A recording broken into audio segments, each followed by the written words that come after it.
enjoyed very much making double. Double what? I haven't even given it a thought. I've just barely recovered from making nachos to send to school last week for International Lunch Day. The week before, it was homemade yogurt for the dairy tasting project. Did I miss the PTA meeting when they installed Martha Stewart as the new principal? Jen's homework tonight will no doubt include long division, current events, and cupcakes, I say brightly. Jen and I are going to make cupcakes. I knew it, Lucy says gleefully. You make the best cupcakes, and you could make Jen's with pink frosting and Lily's with blue frosting so they'd each feel special. I groan. That's just what I need. Cooking instructions from 3,000 miles away. Lucy, stick to producing your show, and I'll produce the cupcakes, okay? I'm sorry, Lucy says, sounding genuinely contrite. I don't mean to be so controlling. It's hard being out of town, and I just want everything to go right. And I'm only calling at this crazy hour because once we start shooting for real, I won't have a second. Now I feel bad for jumping at her, so I try to compensate. Or overcompensate, as usual. Listen, why doesn't Lily come over tonight and the girls can make the cupcakes together? Then they can decorate them any way they want. And so what, that after the girls are asleep, I'll probably gorge on gobs of leftover frosting, both pink and blue? I eat when I'm tired, and without a real-life Jacques around to notice, who really cares if a single mom has a little extra frosting on the hips. Oh, that's so sweet of you, Lucy says. Lily will love that. I'll call Dan and let him know. Dan, the husband of the year. Tell Dan that Lily should come for dinner, too. It'll be easier for him. I have to stop. In another minute, I'll be offering to run over and scrub her bathrooms and sleep with her husband so that her being away doesn't inconvenience anybody too much. Anybody except me. Are you sure it's not too much trouble? Lucy asks. Of course not, I say. I love having girls' night. Well, we need one of those girls' nights for just you and me as soon as I get back, Lucy says. Then, lowering her voice, she whispers into the cell phone, You won't believe what's happened on this trip. I can't wait to tell you. You're the only friend I have who'd understand. Another champagne cork pops in the background, and Lucy dissolves into giggles. This time she covers the phone, but I can still hear her say, Enough already, I'll be right there. When we hang up, I pull the comforter up around my shoulders. I should try to fall asleep, but the minute I close my eyes, I see Jacques again on that beach. I open them. This will never do. Jacques is my ex. In fact, he happened so long ago that he's an XXX. Alas, it's the triple X elements of him that I seem to miss the most. I make myself sit up and flick on the itty-bitty reading lamp by my bed. As long as I'm awake, I might as well get something done, since my to-do list is longer than the newly revised tax code. I desperately need to deep condition my hair, order a new bath mat, reorganize the closets, reupholster the sofa, recaulk the counters, and renew Jen's library books.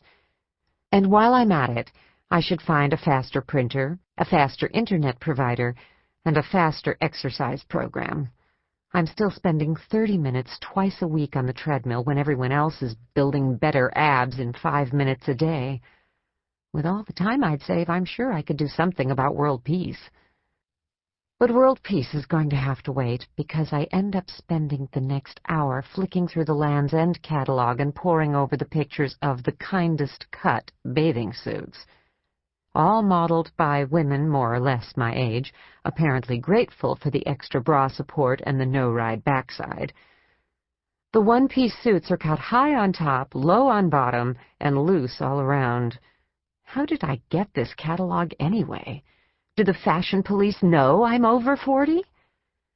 I reflexively glance down at my breasts. Still firm, but less than perky. Maybe I just need my morning coffee.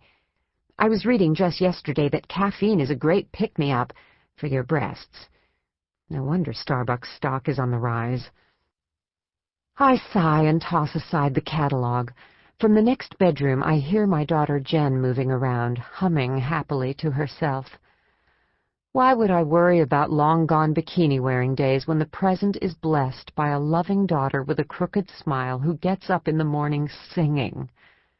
Sure enough, a minute later, she comes bounding into my room. "Hey, Mom, want to hear my new song?" she asks, bursting with more energy than Britney Spears in a Pepsi commercial. "Sure," I say, sitting back with a smile. My little girl, well, not as little as I think she is, has on a teeny-tiny pink nightgown that makes her look more baby doll than baby. Even straight from bed, her skin is dewy and her big brown eyes are clear and bright. I'd need alpha-hydroxy, 2 moisturizers, and Visine just to look half that good. Jen grins and poses dramatically at the foot of the bed, arms flung out wide and hips bouncing from side to side as she starts to sing.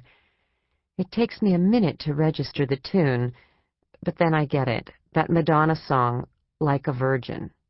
Like a virgin? She's 11 years old, for heaven's sake. As far as I'm concerned, the only time she should use the V word is in an ode to the Virgin Mary. It makes me long for the days when she warbled that unbearable Barney song. "Love your singing," I venture, trying to be supportive, but I've got to know. Where the heck did you learn that song? "They play it on the oldies station," she says, jumping onto my bed. Madonna on the oldies station. I shudder to think where that puts the Rolling Stones. Or me. "I'm going to sing it for Ethan," Jen says excitedly. Ethan, her boyfriend. One of us has to have one, although hers is 12. "You are not going to sing that for him," I say, just a little too prissily. I look around the room to see if my mother just came in, because that was definitely her voice. I soften my position. I mean, the whole act might be a little much. Touched for the very first time? I don't think so. No use giving the boy pointers. "Well, I'll sing it, but I won't wear a belly shirt, okay?" she asks with a mischievous twinkle. Then suddenly she leans over and looks at me wide-eyed. "Mom, your hair! What happened? It's all gray." "What do you mean?" My hand flies up to my head. "It's all gray," Jen repeats. "Ooh, ugh." Horrified, I tug at my roots. Is it possible? I've avoided the L'Oreal aisle at the drugstore for all these years, and now it's suddenly an emergency? Who knew this would happen overnight? "How bad does it look?" I ask, anxiously. "Pretty bad," Jen says. But then she breaks into giggles. "April Fools!" she crows triumphantly.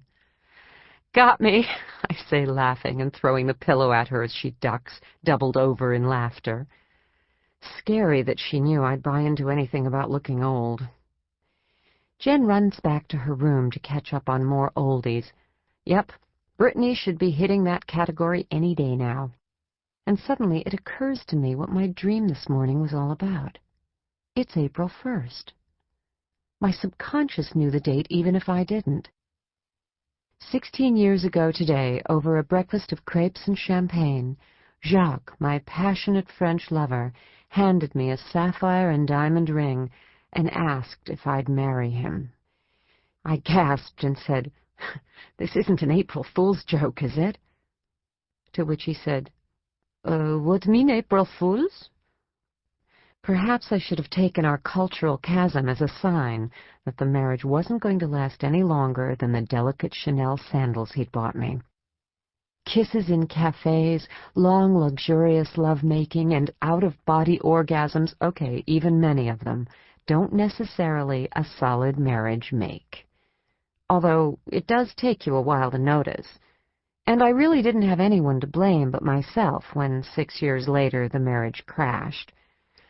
But enough. I haven't even showered yet, and already I've dreamed about sex with my ex, been April Fooled into feeling like Barbara Bush, and gotten vicariously giddy on Dom Perignon. But today's a work day, and I have a great idea for the charity where I'm gainfully employed, at least part-time. Of course, if I don't get moving, I'll be presenting the plan in my PJs. The day after Lucy jets back from the coast, she calls.